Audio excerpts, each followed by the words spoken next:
నిన్న నా చేతి పైన యాసిడ్ పడింది. అసలేమైందంటే నిన్న మేము మా ల్యాబ్‌లో ఎక్స్‌పెరిమెంట్ చేస్తున్నప్పుడు పొరపాటున పక్కన వాళ్ళ చేతిలో ఉన్న యాసిడ్ అయితే నా పైన పడింది.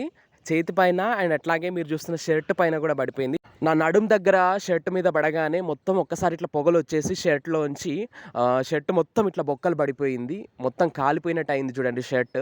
కాకపోతే నా చేతి మీద పడింది. చేతి మీద కాస్త మంటగా అనిపించింది. ఒక అర్ధగంట, గంట సేపు.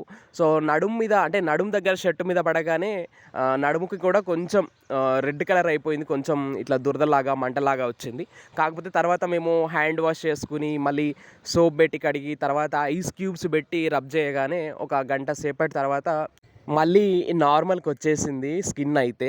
కాకపోతే జాగ్రత్తగా ఉండండి. స్టూడెంట్స్ ఎవరైనా చూస్తూ ఉన్నట్లయితే, మీరు ల్యాబ్‌లో ఎక్స్‌పెరిమెంట్ చేసే వాళ్ళైతే మాక్సిమం కోట్ ఏసుకొని ల్యాబ్‌కెళ్ళండి. మనకు వైట్ కోట్స్ ఉంటాయి గదా! అండ్ ఇక్కడ ఇంకో విషయము, మనము ఎక్స్‌పెరిమెంట్ చేస్తున్నప్పుడు ల్యాబ్స్‌లో ఏ యాసిడ్ దేనితో కలపకూడదు, దేనితో కలపాలి, యాసిడ్ ఫస్ట్ కలపాలా, వాటర్ ఫస్ట్ కలపాలా, ఏంటి అనేది మొత్తం క్లియర్‌గా తెలుసుకోండి.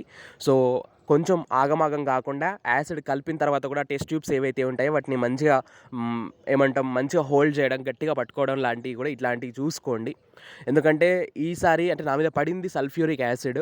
స్ట్రాంగ్ యాసిడ్ అయినప్పటికీ చాలా తొందరగా మేము రియాక్ట్ అయ్యాము. చాలా తొందరగా మేము రియాక్ట్ అవ్వడం వితిన్ 30-40 సెకండ్స్‌లో హ్యాండ్ వాష్ చేసుకోవటము, షర్ట్ నడుముకి ఇట్లా దూరంగా జరపటము, దూరంగా గుంజటము. సో, దానివల్ల పెద్దగా ఏం ఎఫెక్ట్ కాలేదు. బట్ ఒకవేళ గనక చాలా ఎక్కువ సేపు ఉండుంటే, వాటర్ అవైలబిలిటీ లేకుంటే కాస్త స్కిన్ ఇంకాస్త ఇచ్చింెస్ ఇంకాస్త ఎక్కువగా రెడ్ అయ్యేది.